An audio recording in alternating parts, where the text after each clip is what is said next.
राष्ट्र सर्वप्रथम, राष्ट्र सर्वप्रथम, राष्ट्र सर्वप्रथम, राष्ट्र सर्वप्रथम। राष्ट्र सर्वप्रथम की बात कार्यक्रम में आप सभी राष्ट्रवासियों का हार्दिक स्वागत है। प्रधानमंत्री नरेंद्र मोदी ने राजद कांग्रेस पर जंगलराज की विरासत छिपाने और विदेशी संस्कृति को बढ़ावा देने का आरोप लगाते हुए तेजस्वी यादव को घेरा। दिल्ली से बेंगलुरु जा रहे एयर इंडिया के एक विमान को तकनीकी खराबी के कारण सोमवार रात आपात स्थिति में भोपाल के राजा भोज हवाई अड्डे पर उतारा गया। महाराष्ट्र चुनाव आयोग बीएमसी और स्थानीय निकाय चुनाव की तारीखों की घोषणा कर सकता है। राज्य चुनाव आयुक्त दिनेश बाघमारे इस संबंध में मुंबई में एक प्रेस कॉन्फ्रेंस को संबोधित करेंगे। न्यायमूर्ति सूर्यकांत, न्यायमूर्ति उज्ज्वल भुइया और न्यायमूर्ति जय माल्या बागची की पीठ ने वरिष्ठ अधिवक्ता अश्विनी उपाध्याय की जनहित याचिका पर सुनवाई करते हुए केंद्र सरकार और निर्वाचन आयोग को नोटिस जारी किया। राष्ट्रीय जनता दल के नेता और महागठबंधन के मुख्यमंत्री पद के उम्मीदवार तेजस्वी यादव ने बिहार में महागठबंधन के सत्ता में आने पर किसानों, महिलाओं और सरकारी कर्मचारियों के लिए कई वादे किए। मणिपुर के चुराचांदपुर जिले में सुरक्षा बलों के साथ मुठभेड़ में यूनाइटेड कुकी नेशनल आर्मी, एक प्रतिबंधित उग्रवादी संगठन जो किसी भी संघर्ष विराम समझौते का हिस्सा नहीं है, कि कम से कम 4 सदस्य मारे गए।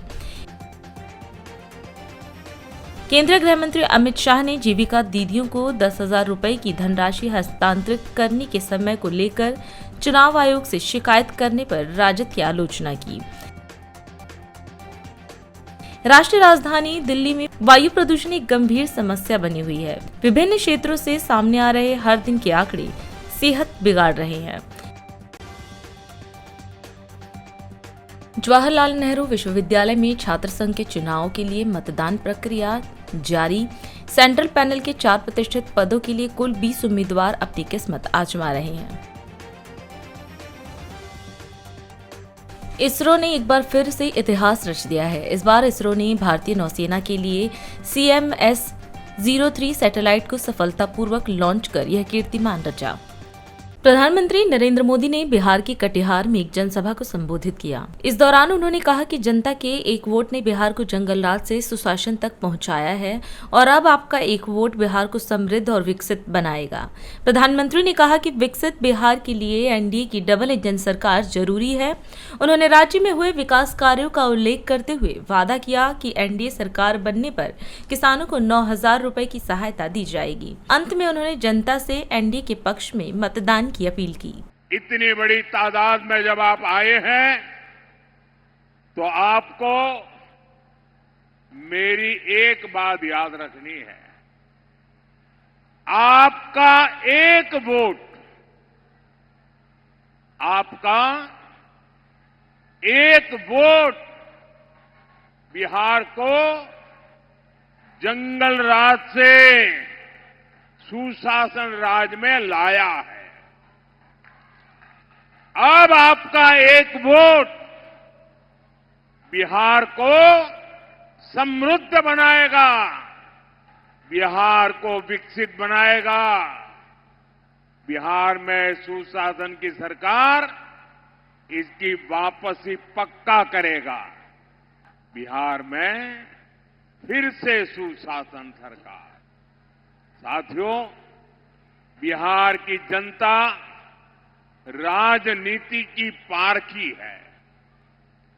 जो कहा जाता है बिहार की जनता उससे आगे की बात समझ जाती है। साथियों, बिहार का ये चुनाव बिहार को विकसित बनाने के लिए ये एक महत्वपूर्ण चुनाव है। और विकसित बिहार का मतलब है हर परिवार की समृद्धि, आपके परिवार की समृद्धि, आपके बच्चों की भलाई। विकसित बिहार बनाने के लिए एनडीए की डबल इंजन सरकार बहुत ही जरूरी है। आप देखिए, बिहार में 60 लाख पक्के घर गरीबों को मिल चुके हैं। यहां कटिहार जिले में ही करीब 1 लाख गरीबों को पक्के घर मिले हैं। यानी डबल इंजन सरकार तेजी से गरीबों को पक्के घर बना रही है। साथियों, ऐसे ही बिहार के किसान को भी डबल इंजन सरकार का डबल लाभ हो रहा है। केंद्र सरकार हर साल 6,000 रुपये सीधे किसान के बैंक खाते में जमा कर रही है। अब बिहार एनडीए ने इसमें 3,000 रुपये और जोड़ने की घोषणा की है। यानी यहां जब फिर से एनडीए की सरकार बनेगी तो बिहार के किसानों को कुल 9,000 रुपया मिलने वाले हैं। साथियों, हमारी बहनों बेटियों को भी डबल इंजन सरकार डबल शक्ति दे रही है। नीतीश जी ने अगर बेटियों को साइकिल दी तो मोदी ने बेटियों को ड्रोन पायलट बनाने की योजना बनाई। नीतीश जी ने जीविका दीदियों के रूप में बहनों को सशक्त किया तो मोदी लखपति दीदी के रूप में बिहार की लाखों बहनों को लखपति बनाने में जुटा है। केंद्र की मुद्रा योजना से बिहार की लाखों बहनों को स्वरोजगार के लिए बैंक से मदद मिल रही है। वहीं नीतीश जी के नेतृत्व में मुख्यमंत्री रोजगार योजना से बिहार की बहनों के खाते में 10-10 हजार रुपये पहुंच रहे हैं। अभी तक 1,40,00,000 बहनों के खाते में पैसा आ चुका है। साथियों, डबल इंजन की एनडीए सरकार का एक बहुत बड़ा फायदा है। फायदा ये कि दिल्ली और पटना से निकला एक रुपया, एक पाई सीधी सीधी आपके खाते तक पहुंचती है। अब बिहार को रुकने नहीं देना है, प्रगति की रफ्तार को थमने नहीं देना है। मैं बिहार के हर बेटा बेटी से कहूंगा, आपके माता पिता ने, उनके एक वोट ने जंगल राज को सुशासन में बदला है। अब आपके एक वोट से सुशासन वाला बिहार विकसित बिहार बनेगा। दरभंगा के जाले में केंद्रीय गृह मंत्री अमित शाह ने जनसभा को संबोधित किया। इस दौरान उन्होंने कहा कि 6 तारीख को जनता कमल का बटन दबाकर एनडीए के प्रत्याशियों को विजय बनाएगी। शाह ने कहा कि कमल का बटन दबाना मतलब जंगल राज का अंत और दरभंगा के विकास की शुरुआत।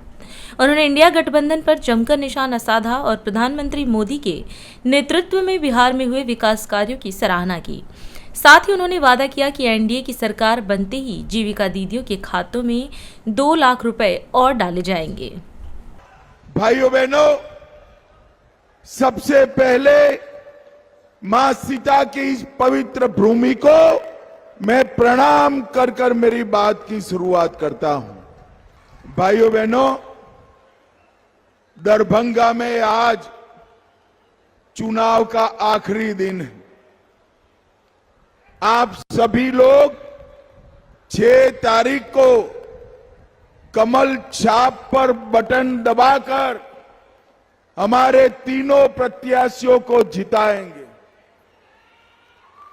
परंतु भाइयों बहनों, जब कमल छाप पर आप बटन दबाए, किसी को विधायक, किसी को मंत्री बनाने के लिए नहीं दबाना है। कमल छाप पर बटन जंगल राज को रोकने के लिए दबाना। जाले वालों, मुझे बताओ, बिहार ने जो 15 साल राबड़ी और लालू का जंगल राज देखा, वो फिर से लाना चाहते हैं हम क्या? जरा जोर से बोलो, लाना चाहते हैं? ये जंगल राज चेहरा बदलकर, कपड़े बदलकर, भेष बदलकर चुपके से वापिस आना चाहता है। हमारा काम है कमल छाप पर बटन दबाकर जंगल राज को रोककर दरभंगा को विकसित जिला बनाने का काम आप सभी ने करना है। दरभंगा के विकास के लिए उन्होंने कुछ नहीं किया। भाइयों बहनों, मोदी जी की सरकार बनी, दरभंगा में एम्स बनाने का काम हमारे मोदी जी ने किया।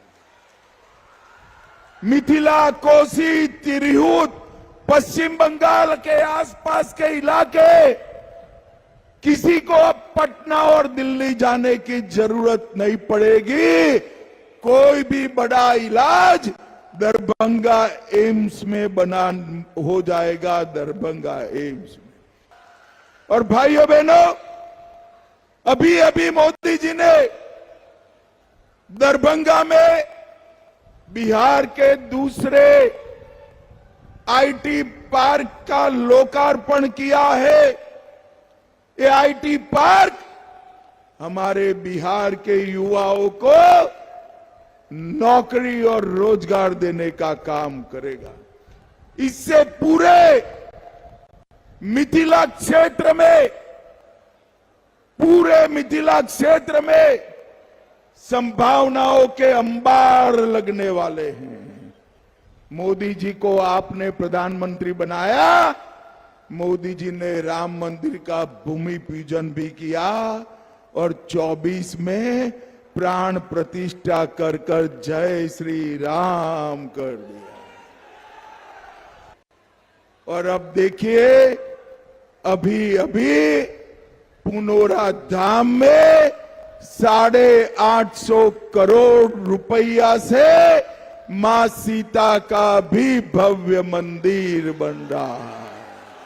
भाइयों बहनों, अभी अभी मोदी जी ने, नीतीश कुमार जी ने 1,41,00,000 जीविका दीदियों के बैंक अकाउंट में 10,000 रुपया डालने का काम हमारे मोदी जी ने किया है।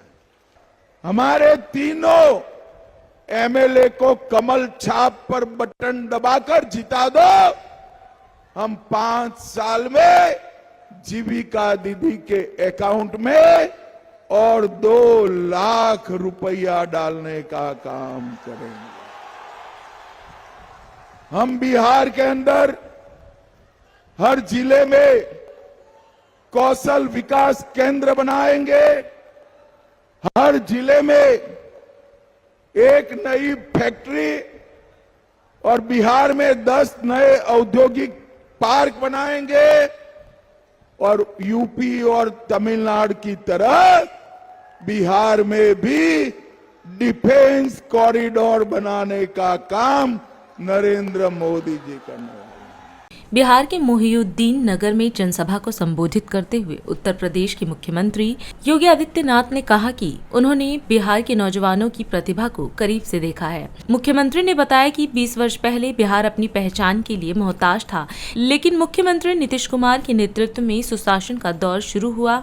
उन्होंने कहा कि प्रधानमंत्री मोदी के मार्गदर्शन और नीतीश कुमार के नेतृत्व में एनडीए सरकार ने विरासत का सम्मान करते हुए विकास को गति दी है। मैं समस्तीपुर मोहिउद्दीन नगर से जुड़े हुए इस विधानसभा क्षेत्र के सभी बहनों और भाइयों का भारी उत्साह के लिए हृदय से अभिनंदन करते हुए इस धरा को कोटि कोटि नमन करता हूं। मैंने बिहार के नौजवानों की बुद्धि को, उनकी मेधा को, उनकी प्रतिभा को नजदीक से देखा है।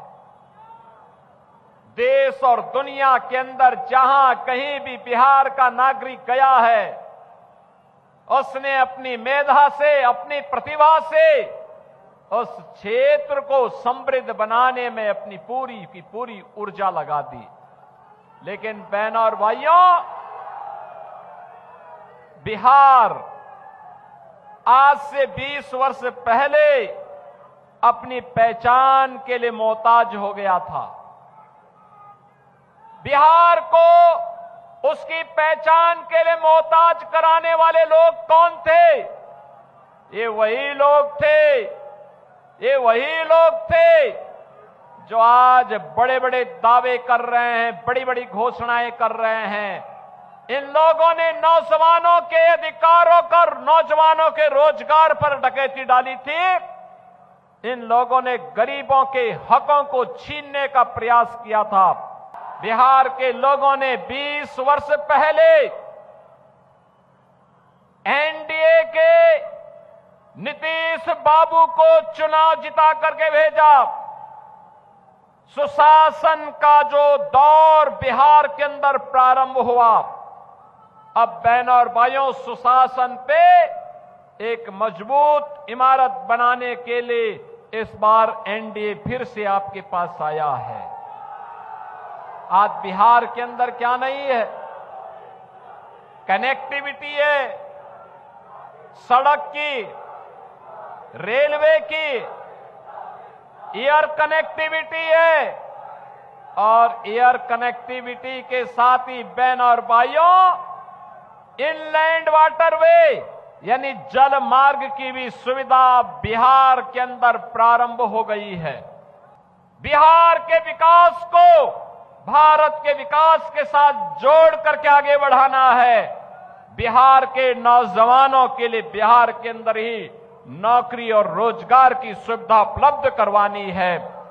बिहार की माताओं बहनों की सुरक्षा को सुनिश्चित करते हुए उनके स्वावलंबन के कार्यक्रम को आगे बढ़ाना है। और अभी 20 वर्ष में बिहार के अंदर साक्षरता की दर को 33% से बढ़ाकर के आज 75% तक पहुंचाने में सफलता प्राप्त हुई। नीतीश कुमार जी के नेतृत्व में और बहनों और भाइयों, यहां के लोकप्रिय सांसद और गृह राज्य मंत्री श्री नित्यानंद राय जी के मार्गदर्शन में श्री राजेश कुमार सिंह इस विधानसभा को फिर से एक नई पहचान दिलाने का काम करेंगे, और यही आह्वान करने के लिए आज मैं आपके बीच आया हूं। अभी समय है एक ब्रेक का, हम चलते हैं ब्रेक पर। आप कहीं जाए नहीं, छोटा सा ब्रेक। श्रेया फर्निशिंग लेकर आया है आपके लिए होम कलेक्शन, जिसमें आपको मिलता है upholstery fabric, designer curtains, home and office decoratives, carpets and sofa cover कम से कम दाम में कीर्ति नगर में आपके लिए उपलब्ध है। Kamal Buildtech Private Limited, fulfilling promises. With our professional team and experience of delivering projects, in past we guarantee you peace of mind and top quality work in an affordable price. राष्ट्र सर्वप्रथम की बात कार्यक्रम में break के बाद एक बार फिर आप सभी राष्ट्रवासियों का स्वागत। विपक्ष के नेता राहुल गांधी ने बिहार के कुटुंबा में एक सार्वजनिक बैठक को संबोधित किया। इस दौरान अपने संबोधन में राहुल ने कहा कि बिहार में आज़ादी से पहले पिछड़ों, दलितों और अति पिछड़ों को कोई अधिकार नहीं थे। उन्होंने बताया कि इन सभी के अधिकारों के लिए कांग्रेस पार्टी ने लड़ाई लड़ी और संविधान लागू हुआ। राहुल ने बताया कि संविधान में गांधी जी, अंबेडकर, सरदार पटेल की सोच निहित है। राहुल ने निशाना साधते हुए कहा कि 20 साल से बिहार में नीतीश कुमार की सरकार है, इसके बावजूद बिहार के लोग मजदूरी करने को मजबूर हैं। साथ ही यह भी कहा कि महागठबंधन शिक्षा पर फोकस करेगी, सरकारी स्कूल कॉलेज खोले जाएंगे। वहीं उन्होंने जनता से इसके लिए महागठबंधन को वोट देने की अपील की। बिहार में आजादी से पहले पिछड़ों को, अति पिछड़ों को, दलित, अल्पसंख्यकों को कोई अधिकार नहीं थे। अति पिछड़ों के लिए, दलितों के लिए, पिछड़ों के लिए, इन सब के लिए लड़ा कौन? कांग्रेस पार्टी लड़ी। और क्या किया? आपके साथ मिलकर हमने ये संविधान लागू किया। ये अंबेडकर जी का संविधान है, ये कोई मामूली चीज नहीं है। इसमें अंबेडकर जी की सोच है, गांधी जी की सोच है, सरदार पटेल, जवाहरलाल नेहरू, सुभाष चंद्र बोस, इन सब की सोच है। मैं आपसे पूछना चाहता हूं 20 साल से यहां पे नीतीश जी की सरकार है। पूरे देश में बिहारी मजदूरी करते हैं। मतलब मैं लद्दाख गया था, बर्फ, सर्दी, बर्फ, वहां पे कौन सड़क बना रहा था? बिहार के लोग। मुंबई में बड़ा सा पुल बना, किसने बनाया? बिहारियों ने। वो जम्मू कश्मीर में बड़ी सी बड़ी टनल बनी, किसने बनाई? बिहारियों ने। असम में सड़क बनती है, कौन बनाता है? बिहारी बनाते हैं। तो नीतीश जी ने यहां रोजगार मिटाकर आपको देश का मजदूर बना दिया है। मैं युवाओं से पूछना चाहता हूं, आप मजदूर बनना चाहते हो क्या? आप पूरी जिंदगी मजदूरी करना चाहते हो क्या? आप रोजगार चाहते हो ना? आपको क्या दिया? नोटबंदी और गलत जीएसटी। जीएसटी क्या है मैं आपको बताता हूं। जीएसटी आपके जेब में से टैक्स लेने का तरीका है और ऐसे लिया जाता है जो आपको पता भी नहीं लगे। आप पेट्रोल खरीदो, शर्ट खरीदो, पैंट खरीदो, जूता खरीदो, सेलफोन खरीदो, जीएसटी जीएसटी जीएसटी। आपके जेब में से सीधा पैसा निकलता है। मैं आपसे सवाल पूछता हूं, यह फोन है, इस पे मेड इन चाइना लिखा है, इस पे मेड इन बिहार लिखा होना चाहिए? होना चाहिए नहीं होना चाहिए? हम चाहते हैं कि मेड इन बिहार इस सेलफोन पे लिखा हो, चाहते हैं कि मेड इन बिहार आपके शर्ट पर, पैंट पर, जूते पर, कैमरा पर लिखा हो। आप भूलो मत कि एक ऐसा समय था जब दुनिया की सबसे बेहतरीन यूनिवर्सिटी नालंदा यूनिवर्सिटी बिहार में हुआ करती थी। तो आपको शिक्षा की जरूरत है। मैंने पिछली मीटिंग में कहा, यहां भी दोहराऊंगा, महागठबंधन शिक्षा पे फोकस करेगी। स्कूल, कॉलेज, यूनिवर्सिटी, एक बार फिर यहां पे सरकारी स्कूल, सरकारी कॉलेज, सरकारी यूनिवर्सिटी चालू करने का काम करेगी। और मैं आपको एक वायदा कर रहा हूं, 100% मैं आपको बता रहा हूं, जिस दिन इंडिया गठबंधन की सरकार दिल्ली में आई, उस दिन एक बार फिर दुनिया की सबसे बेहतरीन यूनिवर्सिटी नालंदा में होगी। बिहार का स्वास्थ्य का सिस्टम समझना चाहिए। एम्स चाहिए, ऑल इंडिया मेडिकल इंस्टीट्यूट, सामने मेट्रो स्टेशन है, रात को वहां जाइए, नीचे देखिए क्या हो रहा है। 3-4 हजार लोग ऑल इंडिया मेडिकल इंस्टीट्यूट के सामने मेट्रो स्टेशन में सोते हैं। कहां के हैं? बिहार के हैं। तो रोजगार नहीं दिया, अस्पताल नहीं दिया, यूनिवर्सिटी कॉलेज नहीं दी, तो दिया क्या? हमारे यहां पे पीसीसी प्रेसिडेंट जी हैं, आइए जरा, राजेश राम जी, ये कांग्रेस पार्टी के बिहार में सबसे सीनियर नेता हैं। इनको आप भारी बहुमत से जिताइए। यहां पे चंद्रवंशी जी भी हैं, इनको भी आप भारी बहुमत से जिताइए। दोनों प्रत्याशियों को जिताइए। ये आखिरी बात कहना चाहता हूं, ये संविधान है। हमने वोट चोरी यात्रा, वोट अधिकार यात्रा की, ये लोग वोट चोरी करने की कोशिश करेंगे। इन्होंने महाराष्ट्र में चोरी किया, हरियाणा में किया, कर्नाटक में वोट चोरी की। आपको सतर्क रहना है, पोलिंग बूथ पे ध्यान से रहना है। ये फिर से चोरी करने की कोशिश करेंगे और हमारे कार्यकर्ता और बिहार की जनता इनको रोकेगी। उत्तराखंड के मुख्यमंत्री पुष्कर सिंह धामी ने राज्य स्थापना रजत जयंती के अवसर पर काशीपुर में पहले राज्य स्तरीय शहरी विकास सम्मेलन का शुभारंभ किया। इस मौके पर उन्होंने राज्यवासियों को रजत जयंती वर्ष की शुभकामना दी और कहा कि उत्तराखंड ने 25 वर्षों की गौरवशाली यात्रा में चुनौतियों का सामना करते हुए विकास, समृद्धि और सुशासन के नए कीर्तिमान स्थापित किए हैं। मुख्यमंत्री ने बताया कि राज्य निर्माण के समय शहरी विकास विभाग का बजट 56 करोड़ रुपए था, जो अब बढ़कर 1300 करोड़ रुपए से अधिक का हो गया है। उन्होंने कहा कि इन 25 वर्षों में हमारे शहरों ने राज्यों की अर्थव्यवस्था को नई दिशा दी और रोजगार के अवसर सृजित किए हैं। काशीपुर क्षेत्र के सभी मेरे भाइयों एवं बहनों, मैं सबसे पहले तो आज राज्य स्थापना के रजतोत्सव के अवसर पर आयोजित इस विशिष्ट सम्मेलन में, जिसमें मैं देख पा रहा हूं पूरे एक कोने से लेकर दूसरे कोने तक अनेक स्थानों से सुदूरवर्ती क्षेत्रों से पहुंचे हुए हमारे सभी प्रतिनिधिगण इस विशिष्ट सम्मेलन में उपस्थित हैं। हमारे प्रदेश की शहरी सरकार के आप सभी कर्णधारों का मैं हार्दिक स्वागत करता हूं, आप सभी का अभिनंदन करता हूं। साथ ही उत्तराखंड राज्य स्थापना की रजत जयंती वर्ष और रजतोत्सव और राज्य स्थापना दिवस की आप सभी को अग्रिम बधाई एवं शुभकामनाएं देता हूं।